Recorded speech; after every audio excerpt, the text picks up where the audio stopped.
भगवान की जय। परम पूज्य ब्रह्मलीन माता रुक्मणी देवी जी 8वीं वर्षी महोत्सव के उपलक्ष्य में कला खिंजी कैंप ढाढे सुहिणे नमूने मनाई वई। अॼु सुहिणा सुहिणा कवि मुलुंड मां कल्याण मां पहिरें खां 5 नंबर ताईं सुहिणा सुठा कवि डॉक्टर श्याम भट्टीजा साहब जन जी सदारत में अची करे सुठा भजन ॻाइनि था पिया, माता जन जे बारे में गीत पढ़नि था पिया। तो उनके लिए लखवारी धन्यवाद। सुभाणे वरी 15 अगस्त माता जन जी 8वीं वर्षी महोत्सव ते धाम धूम सां अची करे मनायो वेंदो, जिते संत महात्माऊं अची करे वर्खा कंदा।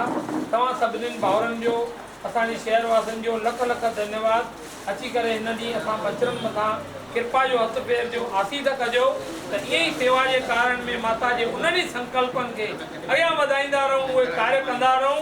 इन ॻाल्हि में कॾहिं पुठ न निहारियूं और अॻिते अमर जो नालो जीअं माता रुक्मणी देवी प्रवेश द्वार, माता रुक्मणी देवी चुनाव समितियूं कमेटियूं ठही करे थियूं, तीअं और देश विदेश में नालो क़ाइमु थिए, मौज अचे। बोलो माता रुक्मणी देवी की जय।